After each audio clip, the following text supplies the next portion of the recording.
أعوذ بالله من الشيطان الرجيم. بسم الله الرحمن الرحيم. بسم الله الرحمن الرحيم. السلام عليكم ورحمة الله وبركاته. Alhamdulillah ala fadlihi wa ihsanih, wa ashkuruhu ala taufiqi wa amtinani, wa ashhadu an la ilaha illallah wahdahu la syarika lah, wa ashhadu anna Muhammadan abduhu wa rasuluhu da'i ila ridwani, wa ala alihi wa ashabihi wa man tabi'ahum bi ihsanin ila yaumiddin. Wa qala Allah ta'ala fi kitabihil karim, ya ayyuhalladzina amanu taqullaha haqqa tuqatih wa la tamutunna illa wa antum muslimun.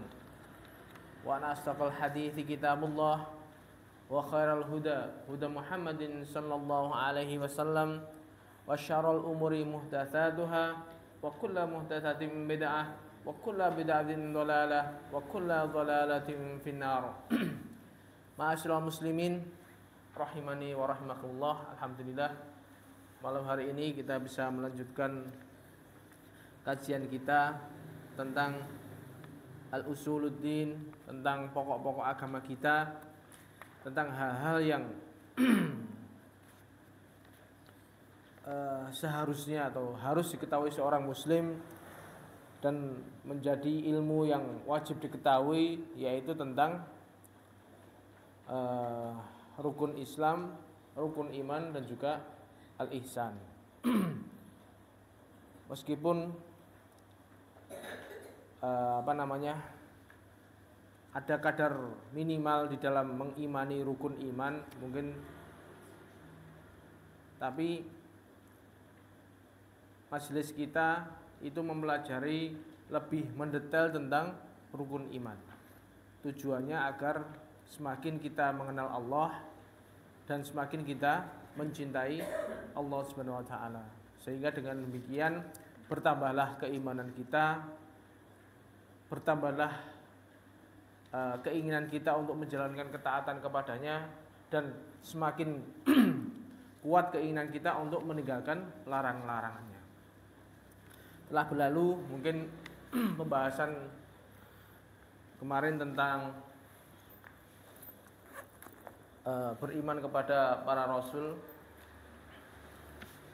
yaitu pembahasan tentang perbedaan antara mukjizat, kemudian al-karamah, dan juga tentang al-ahwal asy-syaitaniyah. Jadi, dan ini banyak sekali orang-orang awam merancu terhadap hal itu, karena mukjizat, karamah, dan juga al-ahwal asy-syaitaniyah itu semuanya hal-hal yang aneh-aneh, sesuatu yang luar biasa terjadi. Kalau kita nggak ngerti, nggak bisa membedakan ini benar-benar dari Allah atau dari setan, sehingga kita akhirnya salah menjadikan seseorang menjadi panutan kita. Makanya itulah perlunya kita mempelajari tentang apa itu karamah, apa itu mukjizat, dan juga apa itu al-ahwal asy-syaitaniyah. Kemudian insyaallah malam hari ini pembahasan terakhir kita tentang iman kepada para rasul. Kita sudah salah satu cara beriman kepada para rasul yang seharusnya kita imani, yaitu kita beriman dengan nama para nabi dan rasul yang Allah telah sebutkan namanya di dalam Al-Quran. Jadi ada rasul itu jumlahnya sangat banyak sekali, ribuan bahkan. Ada yang mengatakan 6.000, ada yang mengatakan 7.000, ada yang mengatakan 30.000. Banyak rasul, nabi. Rasul itu lebih sedikit daripada nabi. Tidak semua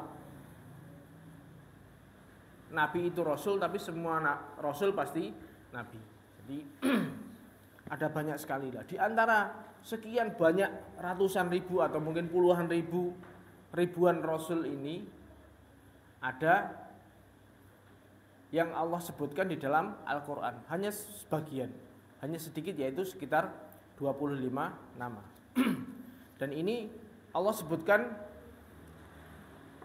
18 diantaranya itu secara berurutan di dalam surat Al-An'am, dan 7 orang Rasul itu namanya disebutkan secara terpisah di dalam surat-surat yang lain.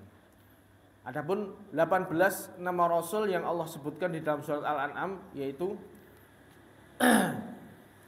surat Al-An'am ayat 83 sampai 86. Watilka hujjatuna atainaha Ibrahim ala qaumi. Jadi Nabi Ibrahim disebutkan yang pertama. Kemudian wa wahabna lahu Ishaq wa Yaqub. Wa wahabna lahu Ishaq wa Yaqub. Ishaq dan Yakub, kemudian namanya Ishaq dan Yakub. Kullan hadaina wa Nuhan hadaina min qabl. Nabi Nuh. Wa min dzurriyyatihi Dawud wa Sulaimana wa Ayyuba wa Yusuf. Nabi Daud, Nabi Sulaiman, Nabi Ayub, Nabi Yusuf, wa Musa wa Harun. Nabi Musa dan juga Nabi Harun. Wa kadzalika najzil muhsinin. Wa Zakaria wa Yahya wa Isa wa Ilyas kullu minas salihin. Wa Ismail wal Yasa'a wa Yunus wa Luqa. Jadi wa kullan faddalna alal alamin. Ini Allah sebutkan nama 18 rasul ini dalam satu surat. Ini mencakup semuanya nama-nama yang Allah sebutkan di dalam Al-Qur'an. Ini ya wajib kita imani apa namanya? Nama-namanya. Bahwasanya memang benar ada orang-orang ini ada betulan. Dan kisah-kisah mereka ada juga ada yang dijelaskan secara terperinci, ada yang dijelaskan secara global. Jadi 18 nama ini yang Allah sebutkan di dalam surat Al-An'am ini Allah sebutkan sekaligus. Adapun yang lain nama 25 sisanya yang 7 yaitu Nabi Adam itu Allah sebutkan 24 kali di dalam Al-Qur'an. Jadi tersebar Nabi Adam. Yang pertama yaitu di surat Al-Baqarah ayat 31. Allah sebutkan tentang kisahnya Nabi Adam, kisah penciptaan Nabi Adam dan juga perselisihannya dengan syaitan, dengan iblis. Kemudian Nabi Idris itu Allah sebutkan 2 kali di dalam surat Maryam dan juga surat Al-Anbiya. Dan Nabi Dzulkifli juga disebutkan oleh Allah di dalam Al-Qur'an 2 kali, yaitu yang pertama di dalam surat Al-Anbiya ayat 85 dan juga surat Shad ayat 48. Kemudian berikutnya Nabi Hud itu disebutkan 10 kali. Yang pertama yaitu surat Al-Baqarah ayat 111. Juga Nabi Soleh itu Allah sebutkan 7 kali di dalam Al-Quran secara terpisah. Yang pertama yaitu surat Al-A'raf ayat 77. Kemudian Nabi Syuaib itu juga Allah sebutkan sebanyak 10 kali tersebar di dalam Al-Quran. Yang pertama yaitu surat Al-A'raf ayat 85. Kemudian Nabi kita Nabi Muhammad sallallahu alaihi wasallam yaitu nama Muhammad Allah sebutkan itu 4 kali di dalam Al-Quran. Yang pertama yaitu surat Ali Imran ayat 144. Jadi nama-nama ini 25 ini yang biasa di dalam kurikulum agama kita dikenal dengan para rasul. Ada 25 rasul, tapi bukan berarti rasul itu terbatas cuma 25 ini. Ini yang 25 rasul yang menjadi kurikulum pelajaran di dalam agama kita mulai dari mungkin SD, SMP dan lain sebagainya itu adalah nama-nama rasul yang Allah cantumkan namanya di dalam Al-Qur'an. Adapun rasul yang lain sangat banyak. Berarti 25 ini spesial.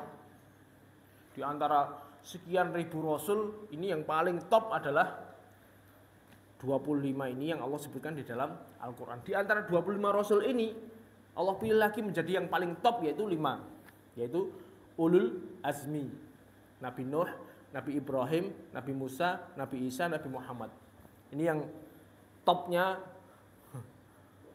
para rasul yang spesial tadi. Lebih spesial lagi yaitu yang 5 orang ini. Mereka punya gelar Ulul Azmi. Kemudian di antara Ulul Azmi ini yang paling Allah cintai yaitu dua, yaitu Nabi Ibrahim dan juga Nabi Muhammad sallallahu alaihi wasallam. Nabi Ibrahim mendapatkan gelar Khalilullah, yaitu kekasihnya Allah, dan juga Nabi Muhammad juga dijadikan juga Khalilullah. Dan di antara dua ini yang paling top yaitu Nabi kita Nabi Muhammad sallallahu alaihi wasallam. Jadi Nabi Muhammad adalah nabi yang paling spesial di antara semua para nabi dan rasul. Makanya kita belajar seperti ini agar kita mengetahui kedudukan nabi kita, Nabi Muhammad sallallahu alaihi wasallam, yang setiap sholat kita sebutkan namanya di dalam tahiyat. Kita sebutkan namanya agar kita tahu kedudukan beliau dan bagaimana kita bisa mencintai beliau. Dan di antara cara-cara untuk beriman kepada para rasul yaitu meyakini adanya kekhususan bagi nabi kita Muhammad sallallahu alaihi wasallam dibandingkan dengan nabi-nabi yang lain. Jadi nabi kita ini nabi spesial, nabi yang terakhir tapi menjadi Sayyidul Anbiya. Jadi penghulunya para nabi. Yaitu yang pertama, keistimewaan Nabi Muhammad SAW yaitu beliau diutus untuk segenap manusia dan jin. Jadi tidak melulu atau bukan tidak terbatas pada kaumnya saja, tapi Nabi Muhammad secara umum rahmatal lil alamin. Allah Subhanahu wa taala berfirman, "Qul ya ayyuhan nas, inni rasulullah ilaikum jami'an." Katakanlah wahai Muhammad, wahai manusia ini. Sungguhnya aku adalah rasul untuk kalian semuanya, semua golongan, dari mulai ujung utara, ujung selatan, ujung timur, ujung barat, semuanya. Nabi diutus untuk seluruh kaum manusia dan juga bahkan Nabi diutus kepada kaum jin. Dan Nabi sallallahu alaihi wasallam bersabda, "Wa kana nabiyyu yub'atsu ila qaumihi khassah wa bu'itsu ilan nasi amah." Dulu para nabi diutus kepada kaumnya secara khusus. Nabi Musa kepada mulai dari siapa? Nabi siapa namanya? keturunnya Ishak itu berarti kan Israel. Itu kan berarti namanya Bani Israel. Nabi-nabi setelah itu khusus untuk Bani Israel, tidak untuk yang lain. Makanya karena saking lamanya mereka Bani Israel itu ditunggui oleh Nabi, mereka punya fanatisme golongan yang berlebihan. Orang-orang Yahudi itu punya fanatik terhadap kesukuannya luar biasa. Itu karena nabinya ya diutus untuk golongan mereka toh. Adapun nabi-nabi misalnya Nabi Soleh itu kepada kaum Samud, Nabi Ad kepada Nabi Hud kepada kaum Ad, itu khusus. Tapi untuk Nabi Muhammad adalah seluruh dunia, mulai dari ujung utara sampai ujung selatan, ujung timur sampai ujung barat, semuanya harus mengikuti syariatnya Nabi Muhammad SAW. Beliau SAW juga diutus kepada jin, sebagaimana dalam kisah yang Allah sebutkan di dalam surat Al-Jin. Jadi ketika Nabi Muhammad SAW itu dakwahnya mengalami hal yang sangat berat, amul husn, ditinggal mati oleh pamannya, ditinggal mati oleh istri tercintanya Khadijah. Orang-orang yang selama ini menjadi backingannya Nabi Muhammad tidak ada, sehingga Nabi Muhammad dibully habis-habisan di Mekah, sampai betul-betul peluang dakwah itu hampir bisa dikatakan nol. Nggak ada progresnya sama sekali dakwah Nabi Muhammad di Mekah karena dibully habis-habisan oleh kafir Quraisy. Sampai beliau pengen menyampaikan risalahnya itu sampai pergi ke Taif untuk dakwah di sana. Bukan kok malah disambut dakwahnya, justru mendapat perlakuan yang lebih parah. Dilempari batu dan lain sebagainya sampai berdarah. Saking greget kene. Saking buruknya perlakuan orang-orang sana itu sampai Allah mengutus malaikat gunung. Seandainya Nabi menghendaki, malaikat gunung akan menimpakan gunung ke Taif dan juga ke Mekah, seandainya Nabi Muhammad menghendaki. Tapi Nabi Muhammad lebih mengasihani umatnya dan saya berharap akan lahir dari mereka orang-orang yang mentauhidkan Allah, sehingga tidak jadi dibinasakan mereka. Akhirnya Nabi bingung, dakwah sana mentok, dakwah sini mentok, sampai menjelang balik lagi ke Mekah, Nabi beristirahat di suatu tempat. Disitulah Nabi sholat membaca Quran, tahu-tahu ada rombongan jin, nggak sengaja dengar, kemudian mendengarkan Al-Quran dengan khusyuk, dan juga mereka beriman masuk Islam saat itu juga. Dan keislaman mereka dibawa kepada kaumnya, dan mereka amar ma'ruf untuk mengajak kaumnya untuk menjawab dakwahnya Nabi Muhammad SAW. Ini sehingga tidak cuma untuk manusia, jin pun juga beriman kepada Nabi Muhammad SAW sebagian. Jin-jin yang beriman, jin yang Islam. Adapun jin yang enggak Islam ya banyak. Tapi ini menunjukkan bahwasanya wa ma khalaqatul jinna wal insa illa liya'budun. Tidak Allah ciptakan jin dan manusia kecuali untuk menyembah Allah. Ya, Rasulnya Nabi Muhammad diutus untuk dua golongan ini. Tidak cuma terbatas pada manusia, dan juga bahkan jin pun juga Nabi Muhammad diutus untuk mereka. Pernah suatu saat Nabi Muhammad menghilang. Ternyata diantar menuju ke sekelompok jin untuk dibacakan Al-Quran kepada mereka, agar mereka bisa mendengarkan ayat-ayatnya Allah dan menyampaikan kepada kaumnya. Ini seperti itulah.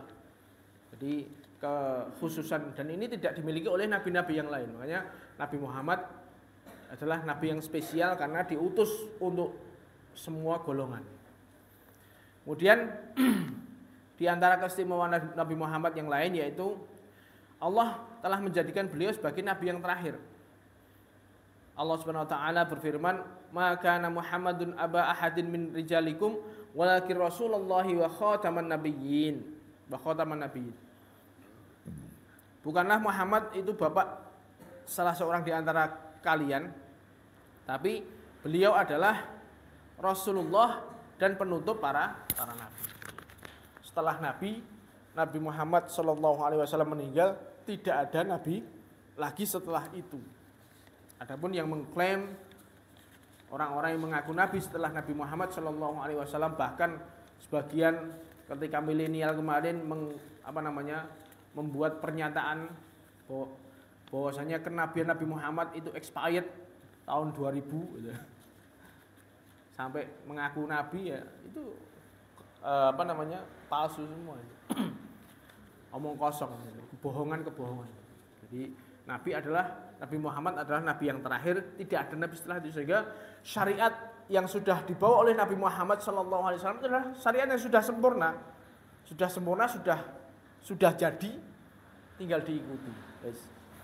Tidak ada lagi perubahan setelah itu. Syariatnya sudah sempurna sejak zaman dulu, sejak Nabi Muhammad meninggal, dan setelah itu nggak ada nabi lagi. Syariat tidak dirubah-rubah, jadi ya fix, udah. Apa yang menjadi agama pada saat itu zamannya Nabi, ya sekarang tetap menjadi bagian dari agama. Dan apapun yang bukan bagian agama dari zamannya Nabi, ketika Al-Quran turun surat Al-Maidah itu,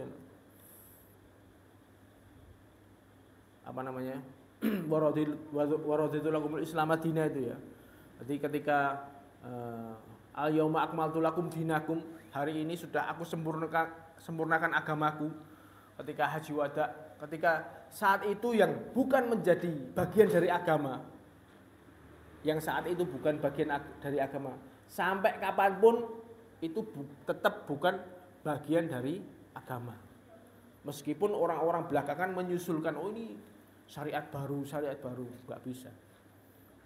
Jadi agama sudah sempurna, Nabi sudah wafat, dan Nabi terakhir sudah nggak ada, jadi tidak ada lagi perubahan syariat. Kita sebagai pengikut Nabi Muhammad ya tinggal ngikuti agama yang sudah jadi.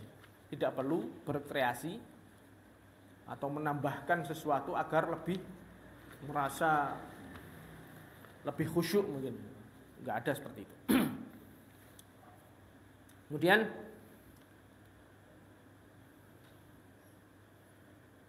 Rasulullah SAW bersabda, "Kanat Banu Israil tasusuhumul anbiya, ulama halaka nabiyun khalafahun nabiyun.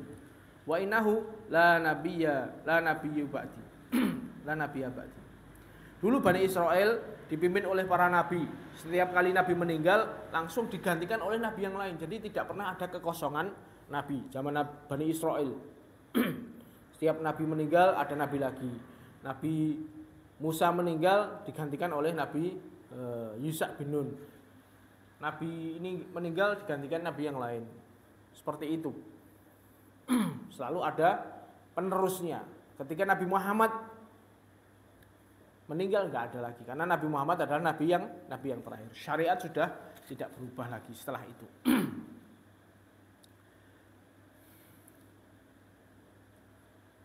Jadi itu taib. Kemudian cara beriman kepada para rasul yang berikutnya yaitu kita harus mengetahui bahwasanya di antara para rasul ini ada beberapa persamaan.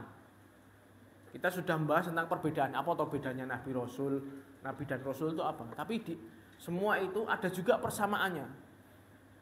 Persamaannya juga ada. Yaitu mereka semua adalah dari golongan manusia. Laki-laki dan merdeka. Jadi mereka adalah manusia, laki-laki dan merdeka. Jadi bukan jin, bukan juga dari wanita, juga bukan dari malaikat. Jadi persamaannya seperti itu. Semuanya adalah laki-laki yang merdeka.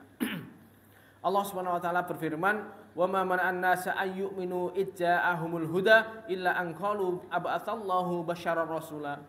Dan tidaklah menghalangi manusia untuk beriman ketika datang kepada mereka petunjuk kecuali ucapan mereka. Lah apakah Allah mengutus seorang manusia sebagai rasul? Ini rasul model apa ini? Rasul kok jalan-jalan di pasar, makan makanan. Rasul itu yo dari malaikat. Itu menunjukkan bahwasanya ucapan-ucapan orang kafir yang menolak kehadiran para rasul menunjukkan bahwasanya para rasul kesemuanya adalah manusia. Dari golongan manusia. Meskipun mereka menuntut, orang-orang kafir itu menuntut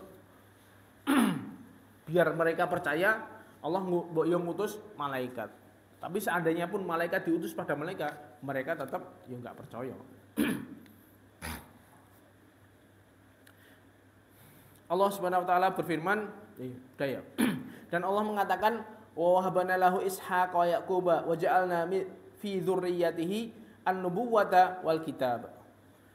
Dan kami telah memberikan Ishak dan juga Yakub kepada Ibrahim dan kami jadikan kenabian dan kitab di dalam keturunannya. Jadi Nabi Ibrahim itu sudah diberi kabar gembira, enggak cuman anak gitu. Karena Nabi Ibrahim dengan istrinya yang pertama ini Sarah ini kan udah lama enggak punya anak. Keduluan yang punya anak justru budaknya dulu. Yang ibunya Ismail itu, sampai akhirnya Allah pisahkan mereka berdua, yang satu di Syam, yang satu di Mekah itu kan. Kemudian karena sampai tua nggak punya anak, hampir putus asa, akhirnya Allah memberikan kabar gembira tentang Nabi Ibrahim punya anak dari istrinya yang pertama ini yang namanya Ishak. Nggak cuma diberi kabar gembira tentang anaknya tok, cucunya sekalian. Nanti anaknya Ishak ini punya anak lagi namanya anaknya Ishak ini punya lagi namanya Yakub. Nah, dari Yakub ini nama lainnya Yakub adalah Israel, sehingga nanti anak-anaknya Yakub namanya Bani Israel, termasuk anaknya Nabi Yakub yaitu Nabi Yusuf dan kakak-kakaknya itu. Jadi persamaannya di dalam ayat ini Allah Subhanahu wa taala mengabarkan bahwasanya kenabian itu ada pada keturunan Nabi Ibrahim alaihissalam dan keturunan Nabi Ibrahim alaihissalam adalah dari kalangan manusia, bukan dari jin dan juga bukan dari malaikat. Jadi Allah mengabarkan bahwasanya keturunannya dari kalangan manusia juga. Dan mereka yaitu para nabi dan para rasul adalah dari kalangan laki-laki dan bukan dari kalangan wanita. Allah Subhanahu wa taala berfirman, "Wa ma arsalna min qablika illa rijalan nuhi ilaihim min ahlil qura."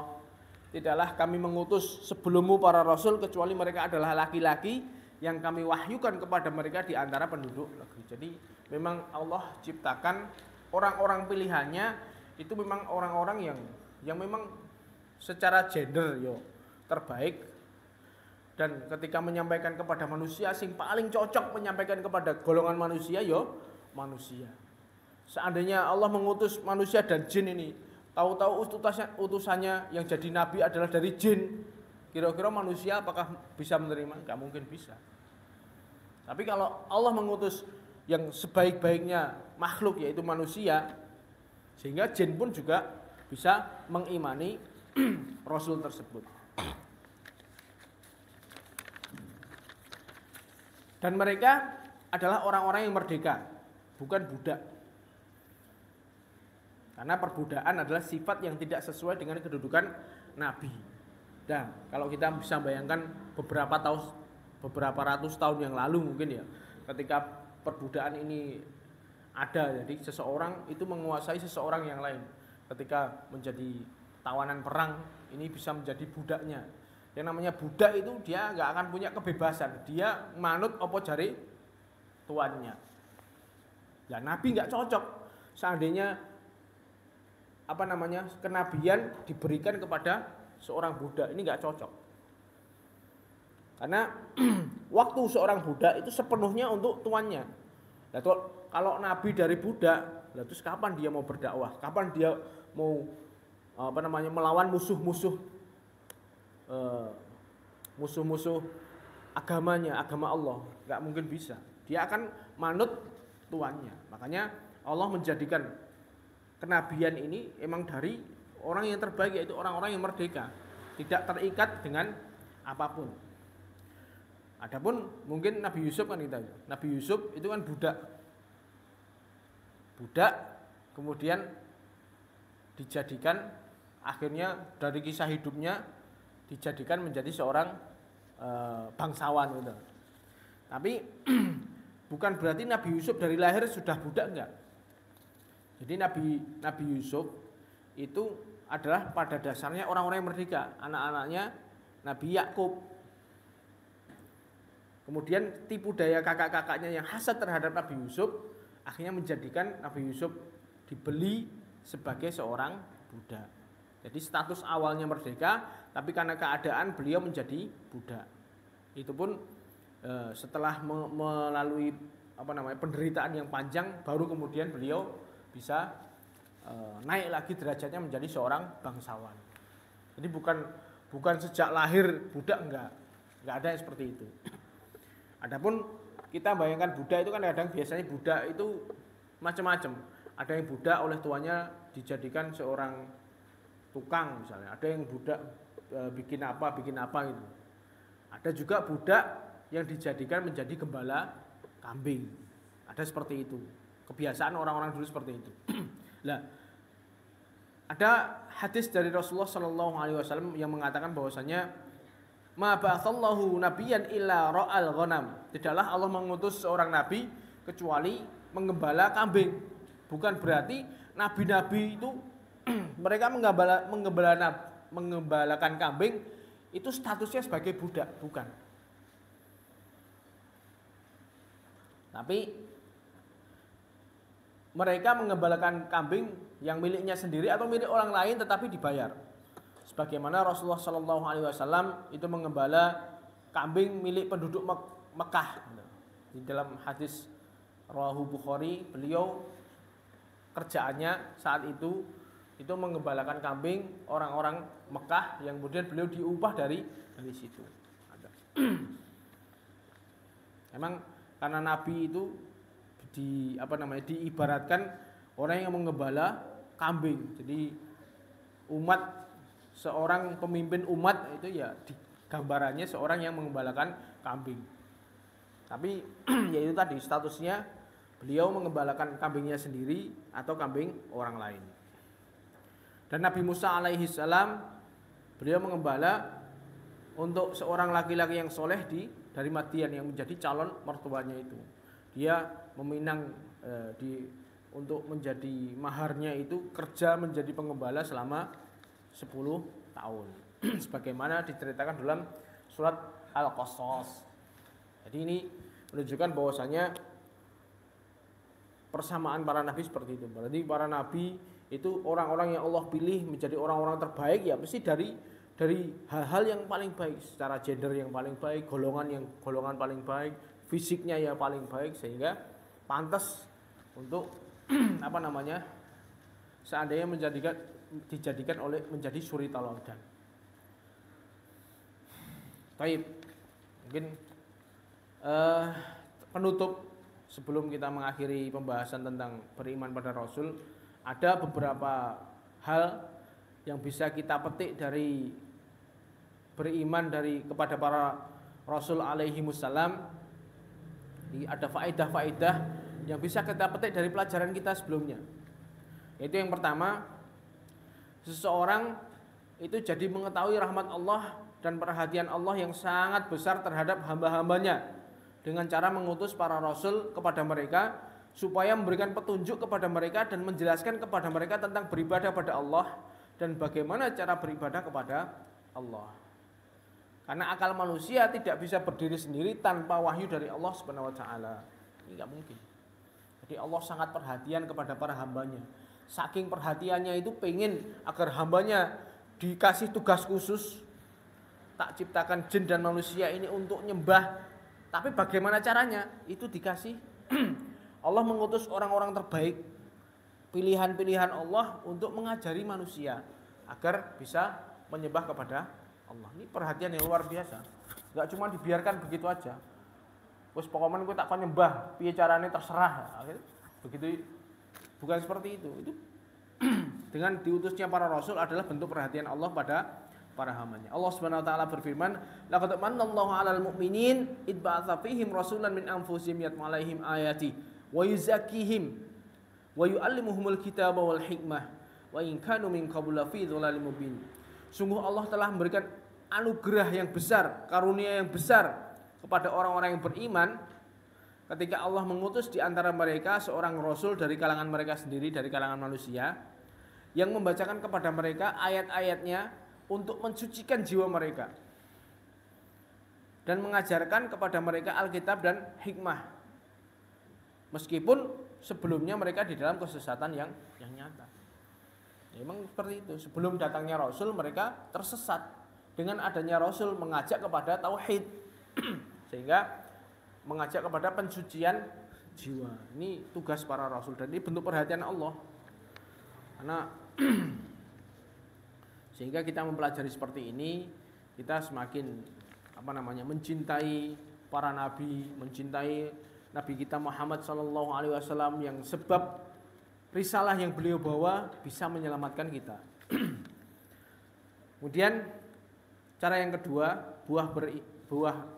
faedah yang kedua, kita agar bersyukur kepada Allah atas nikmat diutusnya para rasul alaihi wassalam. Kita syukuri jasa-jasa mereka.